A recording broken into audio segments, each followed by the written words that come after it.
네, 오늘은 인물 빌립보 감옥의 간수에 대해서 함께 말씀을 나누려고 합니다. 빌립보 감옥의 간수 이렇게 나오는 거는 이름이 없어서 이름을 알 수가 없어요. 이 사람이 누굴까? 여인의 이름도 기록이 되는데 그렇잖아요. 루디아라는 여인의 이름도 기록이 됐는데 빌립보 감옥의 간수는 이름이 없이 그냥 간수로 이렇게 표현이 됩니다. 그래서 인물 시리즈 할 때 이거를 해야 되나 말아야 되나 고민을 했어요. 이름이 없어서. 그런데도 이름이 없다고 존재가 사라지는 건 아니잖아요. 이름이 기록되지 않았을 뿐이지. 그러면서 한 장면이 좀 생각이 났어요. 제가 그 양화진에 가면 선교사님들이 이렇게 무덤이 있잖아요. 거기에서 늘 잠시 멈춰서 묵상하는 장소가 한 군데가 있는데 어린아이들이 묻혀 있는 장소예요. 거기 보면은 태어난 지 뭐 한 달 만에 죽거나 아니면 그 날짜도 없이 그냥 연도 이렇게 출생 연도가 1900년인데 그 죽은 연도도 1900년 뭐 이런 식으로 언제 죽었는지 정확히 알 수 없으나 거기에서 좀 인상 깊은 것은요. 이름이 없어요. 연도는 있는데 이름이 없어요. 이름 없음 이렇게 적어놨어요. 이게 영어로. 그래서 이름 없는 무덤, 그 아이들. 그런데 거기에서 가만히 묵상하는 거는 그 아이들뿐만이 아니라 사실은 이름 없이 이 땅에 복음을 전하러 오다가 죽은 사람이 한두 명이었겠는가.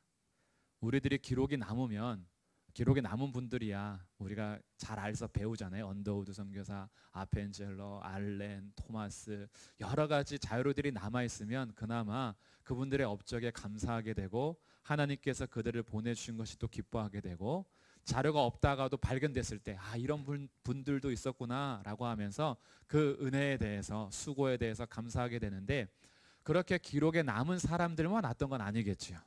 정말 기록도 없이 왔다가 조선을 품었는데 조선을 밟지도 못하고 죽은 사람들도 꽤 많을 거란 말이죠.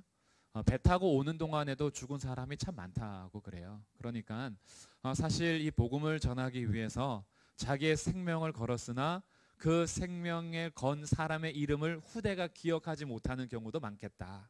그래서 오늘 그 장면이 다시 생각이 났어요. 그리고 양화진 그 선교사님들 이렇게 무덤 앞에 섰을 때 제가 잠시 머물러서 묵상하는 그 장면이 딱 어제 그 간수에 대해서 다시 생각하면서 그래, 우리가 이름 모르더라도 주님은 아시지. 우리가 이 사람의 이름을 알 수 없어도 주님은 이 사람 이름을 기억하시고 손바닥에 새겨 주셨겠지. 그래서 이름은 없지만 오늘 인물 시리즈 할 때 간수에 대해서 한번 같이 나누면 좋겠다 해서 오늘 빌립보 감옥의 간수 이야기를 해보려고 합니다. 이 간수가 등장하는 장면은요. 앞에서 바울과 실라를 심하게 매질한 다음에 감옥에 가두면서 등장을 합니다. 자, 23절에 등장해요. 많이 친 후에 옥에 가두고 간수에게 명하여 든든히 지켜라. 이렇게 간수가 자기 할 임무를 받은 거죠. 그 임무는 뭐냐 하면 감옥에 갇힌 이 죄수들을 이렇게 지키는 것. 이게 간수의 일일 겁니다. 그래서 이 학자들은요, 이 간수 역할을 하는 사람들이 아마 퇴역 군인들이 많을 거다 이렇게 많이 추측을 해요. 전역하고 나서 감옥의 간수 역할도 이렇게 할 수 있는 우리도 그런 거 있잖아요. 군대에서 전역을 해도 나이가 많이 드셨어도 동네를 지키거나 어떤 마을들을 지키기 위해서 해병대 같은 경우는 또 아주 자기 사무실도 차려놓고 이렇게 하는 것처럼 이 로마 시민으로서의 굉장히 뿌듯한 명예를 가지고 있는 사람으로서 퇴역을 했어도 빌립보에서 이런 간수 역할을 하는 것도 군인으로서의 명예스러운 직업이었겠죠. 근데 뭐 정확히 군인이다 이런 건 알 수 없지만 대부분의 환경들이 그러니까 아마도 이 간수도 로마 군인으로 있다가 퇴역한 사람이지 않을까 이렇게 추측을 하는 거예요. 그래서 이 간수가 그 일을 맡았습니다. 여기까지만 보면 이 간수는 어느 정도의 사람이냐 하면 국가에 대해서 충성하는 사람인 거죠. 그렇죠? 국가에 대한 충성심이 없으면 그렇게까지 간수하려고 하지는 않을 겁니다. 그러니까 이 사람은 이 로마에 대해서 굉장히 충성하는 사람이고 로마라는 나라에 대해서 명예롭게 생각하는 사람이고 로마 시민이라는 것에 있어서 자랑스럽게 생각하는 사람일 가능성이 큰 거예요. 오늘은 그 가능성을 열어놓고 한번 간수 이야기를 해보려고 합니다. 그러니까 이 간수가 처음 명령을 받아서 임무를 맡았을 때는 어떤 마음이었을까요? 그래, 나라가 나한테 맡겨준 것, 국가에서 나한테 맡겨준 것 내가 충성스럽게 해야지 라는 어떤 충성스러운 마음으로 아마 이 자리에 섰을 겁니다. 그런데 예기치 못한 상황을 만나죠. 어떻게 잠들었는지 잠든 다음에 깨어보니까 옥문들이 다 열려 있는 거예요. 27절에 간수가 자다가 깨어. 여기서 한번 좀 이 사람에 대해서 깨는 거죠. 충성스럽게 이 죄수를 잘 지켜야 되는데 어느 순간에 자고 있어요. 군인들이요 나라 지키면서 잠 많이 잡니다. 보초서로 나가잖아요. 그러면은 자기 초소들을마다 이렇게 맡아야 되거든요. 근데 거의 선임병들은요 후임한테 맡겨두고 잠을 많이 자요. 이걸 북한이 또 들으면 안 돼요. 그러면 쳐들어올 수가 있어요. 근데 우리들이 피곤하니까 밤새 이렇게 교대하면서 할 때요 보초 서면서도 잠드는 경우가 많은데 이 간수도 분명히 충성스러운 마음이었으나 어느 순간에 이제 자고 있는 거예요. 잠들었어요. 근데 잠에서 딱 깨보니까 옥문들이 다 열려 있는 거예요. 큰일 난 거죠. 자기가 맡은 임무는 뭐냐면 이 죄수들 지키는 거예요. 그런데 자다가 깨보니까 옥문들이 열려 있어서 안에 들어가서 조사할 틈도 없이 이미 뭐라고 생각했어요? 다 도망갔겠다. 이렇게 생각한 거죠. 안에 들어가서 확인해 볼 틈도 없었어요. 왜 그랬을까요? 좀 책임감이 큰 사람들은요 그 책임감 때문에 더 세세하게 조사하기 전에 내가 못했다라는 것을 이미 눌려버려요. 그래서 내가 지켜야 될 죄수들 그런데 옥문이 열렸네 도망갔겠다. 여기에 눌려서 안에 가서 살펴보고 조사할 틈도 없이 어떻게 하려고 그러죠? 자결하려고 하는 거예요. 칼을 빼어 자결하려 하거늘. 왜 자결하려 했을까? 크게 두 가지의 이유가 있어요. 첫 번째는 당시 로마 법에 의하면 죄수를 지키는 간수가 죄수를 놓쳤을 경우 그 죄수를 놓쳤다라는 이유 때문에 자기가 그 판결을 받아 죄수가 살아야 될 형량대로 살거나 아니면 사형에 처해지게 됩니다. 이것은 앞에서도 나왔어요. 사도행전 12장에 보면 베드로가 옥에 갇혔다가 천사가 끄집어내잖아요. 그 일 때문에 거기 지키던 파수꾼들이 죽임을 당합니다. 헤롯이 그들을 신문하여 죽이니라 이렇게 사도행전 12장에 나와요. 그러니까 죄수를 놓쳤다라는 것은요 내가 그 죄에 대해서 값을 받아야 되기 때문에 굉장히 큰 두려움으로 차라리 그냥 죽자 이렇게 결정했을 수도 있어요. 이게 첫 번째 이유고요.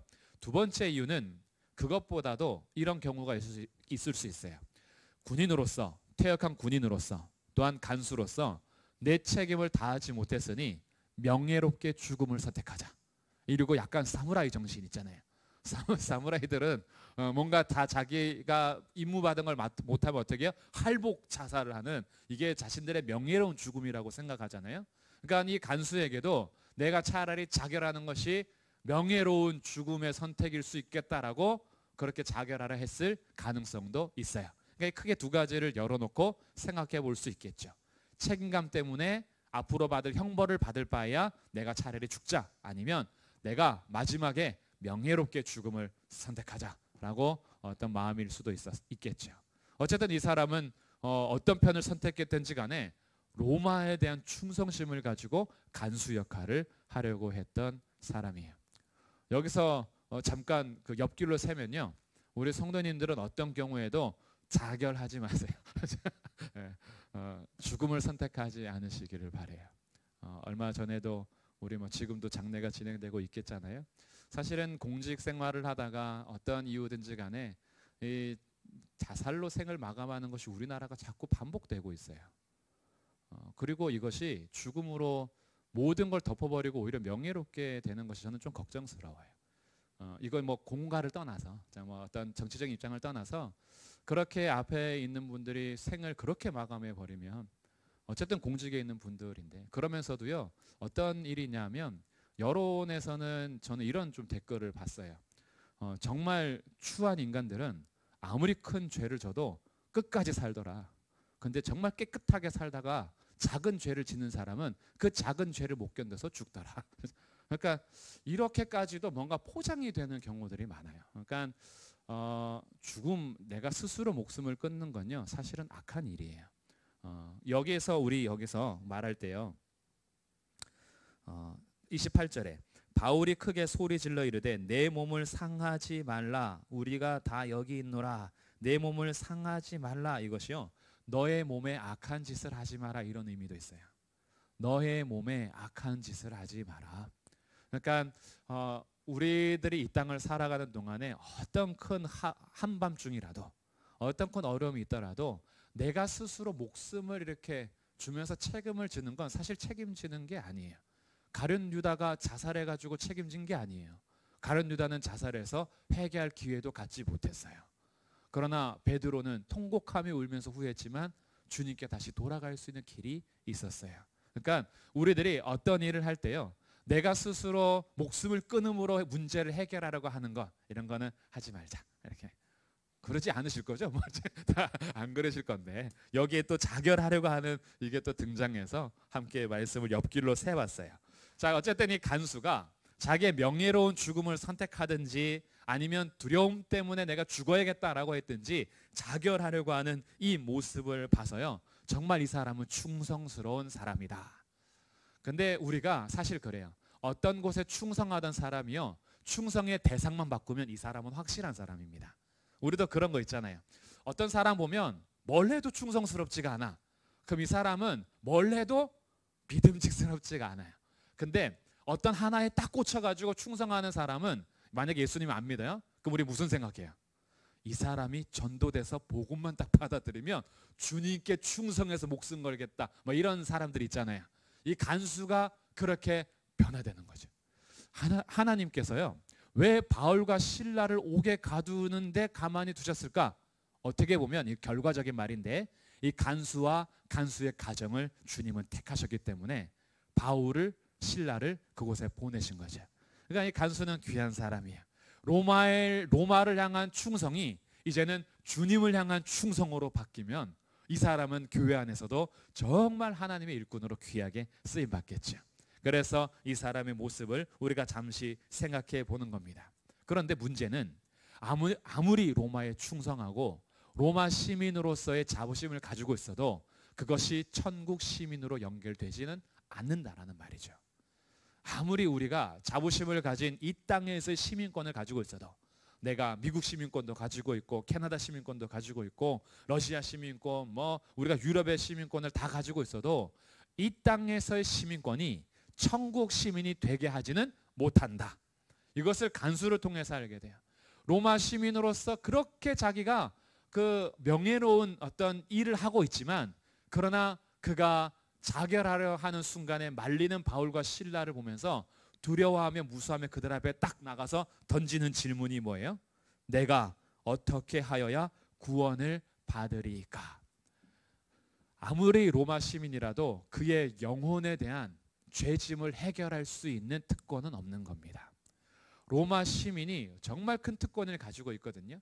그래서 당시에는요 아무리 거금을 들이더라도 자기의 전 재산을 다 바치더라도 로마 시민권을 살 수만 있다면 사야 하는 것이 당시에 가장 좋은 선택이었어요. 그러니까 태어나면서부터 로마 시민인 사람은 정말 금수저를 물고 태어난 거죠. 근데 그러지 않는 사람들은 돈을 많이 모아서 로마 시민권을 사야 되는데 그들이 가지고 있는 특권이 있으니까. 그럼에도 불구하고 로마 시민으로서의 특권도 하나님 나라 시민으로서 갈 수는 없다. 하나님 나라 시민이 되는 방법은 오직 하나밖에 없어요. 그게 뭘까요? 31절에서 주 예수를 믿으라. 믿으라. 믿음 외에는 하나님 나라의 백성이 될 수 있는 길이 없는 거예요. 믿음 외에는 천국 시민이 될 다른 방법이 없는 겁니다. 그래서 이 사람이 로마에 그렇게 충성스러운 사람이었어도 영혼에 대한 갈급함이 있었죠. 구원에 대한 갈급함이 있었어요. 그리고 그에게 오는 하나의 말, 주 예수를 믿으라. 근데 그 어떻게 해야 구원을 받으리까 라고 할 때 이 사람의 이 심정을 뭐라고 기록해 줬냐 하면 29절에 간수가 등불을 달라고 하며 뛰어들어가 무서워 떨며, 이 사람의 감정은 지금 굉장히 두려운 거예요. 무서운 거예요. 그래서 무서워 떨면서 바울과 실라한테 납작 엎드려서 선생들이여, 그 전까지는 뭐였어요? 죄수들이었잖아요. 이 죄수들, 유대인으로서 로마 시민이 듣지도 못할 이상한 말을 전하러 다니는 사람들, 저것들은 맞아도 싸, 발에 착고가 채워져도 싸, 내가 잘 지킬 거야 라고 했던 죄수가, 딱 죄수였던 그들이 간수가 다시 들어갔을 때는 선생들이요 이렇게 얘기하는 거죠. 주인님 뭐 이런 뜻이에요. 주인님, 선생들이요, 이렇게 그들을 호칭까지 바뀌어 버렸어요. 그러면서 내가 어떻게 하여야 구원을 받을 수 있으리까 라고 무서워 떨던 그가 예수님을 믿고 나자 어떻게 됐냐 하면요, 자 34절 읽어보겠습니다. 34절의 끝에 그와 온 집안이 하나님을 믿음으로 어떻게 됐어요? 크게 기뻐하니라. 무서워 떨며 구원의 길을 찾던 그가 주 예수를 믿음으로 온 집안이 크게 기쁨을 얻게 되는 이런 변화의 삶을 보는 것이 오늘 간수의 삶이 되겠습니다. 그래서 오늘 이 간수를 통해서 우리가 함께 살펴볼 첫 번째 이야기는, 아무리 이 땅에서 특출난 시민권을 가지고 있어도 천국 시민이 되는 길은 믿음밖에 없다. 이것을 분명하게 아시기를 바랍니다. 그리고 로마에 충성했던 그라도 로마가 그에게 구원을 줄 수는 없더라. 오직 예수님만이 그에게 구원을 베풀어 줄 수 있는 거예요. 그래서 이 구원의 복음을 듣고 우리가 믿는다라는 것은 정말 귀한 겁니다. 물론 여기 성경에는 간수의 이름이 기록되지 않았지만 그가 예수 그리스도를 영접할 때에 천국에는 그의 이름을 새기시는 거죠. 하나님께서 그를 천국 백성으로 삼아 주셔서 로마의 시민으로서의 특권을 뛰어넘는 천국 시민으로서의 특권을 주니까 구원받기 전에는 무서워 떨며 있던 그가, 자기의 문제를 자결로 해결하려고 했던 그가 크게 기뻐하면서 자기의 인생이 완전히 바뀌어버리는 그런 삶을 보게 됩니다. 이런 것이 복음의 능력인 거죠. 저는 오늘 우리 성도님들이요, 이 복음의 능력 안에서 무서워 떨고 내 힘으로 꼭 죽으려고 하는 건 아니지만 내 힘으로 해결하려고 하면서 힘들었던 것이 주 예수를 믿음으로 크게 기뻐하는 그런 기쁨을 가지고 가시기를 주님의 이름으로 축복합니다. 이것이 간수에게 첫 번째 배우게 되는 거고요. 두 번째는요, 이 간수가 특별한 일을 합니다. 선생님, 내가 어떻게 하여 구원을 받으리까? 라고 할 때 31절 주 예수를 믿으라. 그리하면 너와 내 집이 구원을 받으리라 하고 주의 말씀을 그 사람과 그 집에 있는 모든 사람에게 전하더라. 주의 말씀을 전하게 될 때, 그때 말씀을 듣고 나서요, 이 간수가 한 특별한 일이 있어요. 그게 33절입니다. 자, 같이 한번 읽어보겠습니다. 33절 시작. 그 밤 그 시각에 간수가 그들을 데려다가 그 맞은 자리를 씻어주고 자기와 그 온 가족이 다 세례를 받은 후, 자, 이 간수가 뭐 했어요? 맞은 자국들을 씻어줬다. 뭐 어떤 사람들은 성경을 해석할 때 이 간수가 아마 매질했던 사람이 아닐까 이렇게도 보더라고요. 간수가 명령을 받아서 발과 시라를 엄청 이렇게 매질했던 사람일 거다. 근데 또 앞에서 보면은 다른 사람 같기도 해요. 많이 친 후에 간수에게 맡겨가지고 다른 사람일 수도 있고 그 사람이 그 사람일 수도 있는데 정확하진 않아도요, 매를 맞은 이 바울과 실라를 데려다가 씻겨주는 행위는 로마에 충성했던 간수에게는 상상도 못할 일이에요. 왜냐하면 이것은 불법을 저지르는 거거든요. 죄수를 데려다가 씻겨준다? 간수가 어떻게 그런 일을 해요? 로마 군인으로서, 그리고 이 간수로서 자기가 로마가 죄수로 인정하여 감옥에 넣은 그 죄수를 데려다가 씻겨주는 행위는, 이거는 불법을 저지르는 거죠. 그 사람의 원래 입장에서는. 그런데 복음을 듣고 주님을 영접한 이후에 그가 가만히 있을 수 없었어요. 이런 귀한 구원의 말씀, 복음을 전하고 생명을 전하는 자들이 얻어 터진 상태에서 피가 아직 막 말았다가 터졌다가 이거 반복하지 않았겠어요? 살까지 터졌는데 치료 하나 못했죠? 그러니까 이게 딱 찢었다가도 또 움직이면 터지고 막 이랬을 거란 말이에요. 근데 이런 상태에서 깊은 옥에 갇혀서 발이 착고에 채워졌을 때 잠도 이루지 못하는 그 고통 속에서 그 피가 여전히 흥건히 젖어 있는 그들을 데려다가 씻겨주는 간수의 행동은 아마 이 잘못된 재판에 대한 책임을 다지는 건 아니지만 그런 책임을 지는 마음으로 이들에게 씻겨주는 행위를 하지는 않았을까. 복음에 빚진 자로서, 복음으로 인하여서 생명을 다시 귀하게 얻은 자로서 그냥 있을 수 없는 거예요. 아, 감사합니다. 다시 감옥에 계시죠. 저는 밖에서 제 일을 하겠습니다. 이렇게 할 수 있는데 그 로마의 법을 뛰어넘어 이들을 데려다가 씻겨주면서 이렇게 매질을 당한 것을 자기 책임인 양, 자기가 그것을 다 속지 않은 마음으로 그들을 이렇게 씻어주는 간수의 모습을 봅니다. 우리들이 사실 용서를 하는 것에 있어서요, 하나님 앞에도 우리가 회개하며 하나님께로부터 용서를 받지만 사람과 사람 사이에 잘못한 것은 서로가 그것을 응어리 증거를 풀어야 해요. 우리의 용서의 구함은 하나님께만 용서해 주십시오. 제가 누구한테 잘못했는데 용서해 주십시오. 감사합니다. 저를 용서해 주셔서. 그리고 돌아가는 경우들이 많은데 내가 누군가에게 해를 끼친 것이 있으면 그를 찾아가 잘못했어요. 제가. 그래서 제사에도 이 배상제가 있잖아요. 속건제. 너가 잘못한 것이 있으면 5분의 1을 더해서 갚아라. 너가 누구 짐승 가축을 데려다가 죽인 일이 있으면 몇 배로 그거 갚아야 된다라고 이 보상하고 배상해 주게 하는 제사가 있는 것처럼 우리가 사람 대 사람의 잘못을 했을 때는 단지 사람 대 사람만의 잘못이 아니기 때문에 하나님 앞에 죄 구하는 것이 맞아요. 용서를 구하는 것이. 하나님, 제가 미워하고 그래서 욕했고 제가 해를 입혔습니다. 용서해 주십시오. 하나님께도 하는 것이 1차 맞고요. 그러나 여기서 끝나지 않아요. 간수가 그의 몸을 씻어주는 이 모습에서 우리 또한 누군가에게 상처를 입혔다면 가서 씻어주는, 서로 용서를 구하고 화해하는 일이 필요한 겁니다. 그래서 믿음의 생활이라는 것이 단지 하나님 앞에서 하나님과 나와의 관계만은 아니에요.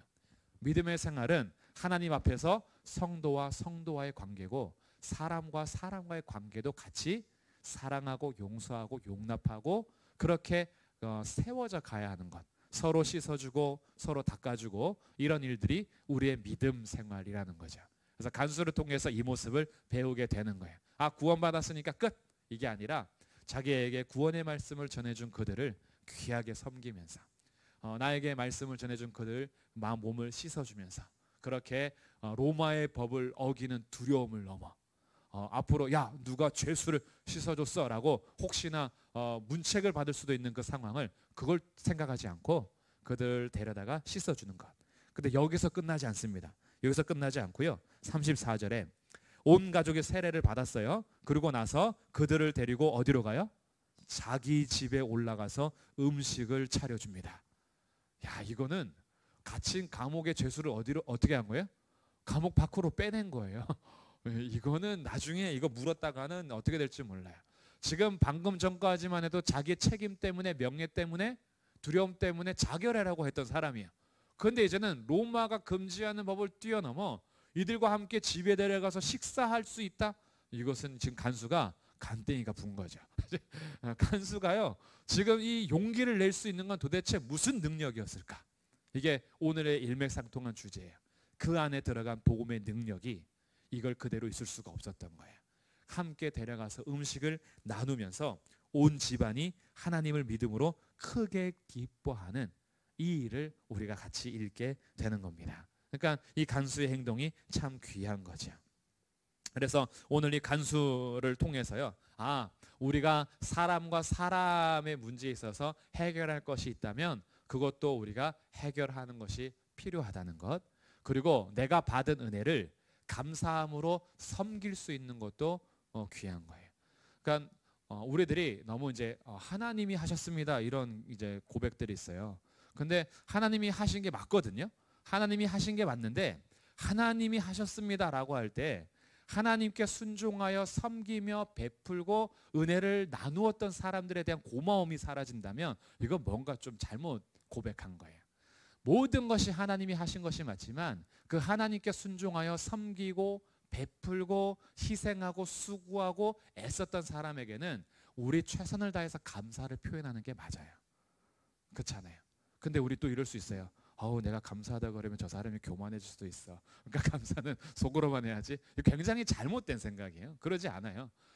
만약에 그래서 교만해진다 그러면 그거는 그 사람하고 하나님하고 해결할 문제고, 나는 은혜 받은 자로서 감사를 표현하고 그리고 음식을 같이 대접하고 씻어주고 이런 성도의 교제는 우리 가운데 필요한 믿음 생활이다. 그래서 간수는 감사합니다. 하나님이 하셨어요. 하나님이 저한테 복음을 듣게 하시려고 당신들을 감옥에 집어넣은 거예요. 그래서 당신들이 온 거는 다 저를 구원하시기 위한 하나님의 계획입니다. 할렐루야, 하나님을 찬양합니다. 감옥에 계시죠? 저는 간수 일을 하겠습니다. 뭐 이렇게 끝내지 않잖아요.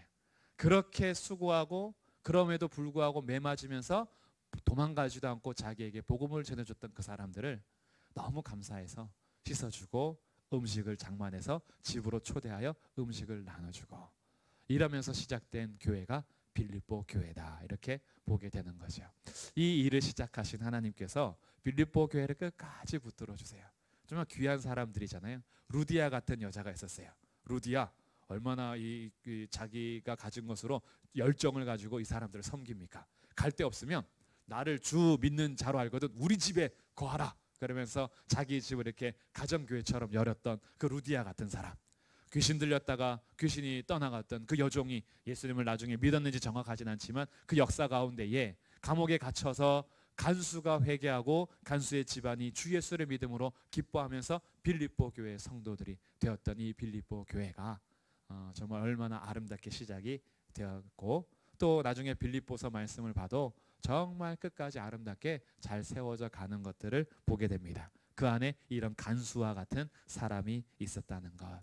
그래서 오늘 두 번째 이야기는 우리들도 누군가에게 받은 은혜가 있다면 감사를 표현하고, 그리고 이 감사를 좀 나누고 함께 교제하는 것이 정말 귀한 거구나라고 생각하면서 간수가 씻어주고 음식을 장만하여 초대했던 모습에서 우리들도 무언가 할 일이 있다면 그렇게 감사를 나눌 수 있는 그런 삶이 되면 좋겠습니다. 이렇게 하나님을 믿음으로 온 집안이 크게 기뻐했던 것처럼, 성도의 교제를 통해서 크게 즐거워했던 것처럼, 우리 성도들의 가정이 하나님께서 주시는 믿음 안에서 크게 기뻐하며 즐거워하며 서로 교제하며 그렇게 나아가는 복된 한 주가 되시기를 주님의 이름으로 축복합니다. 아멘. 기도하겠습니다.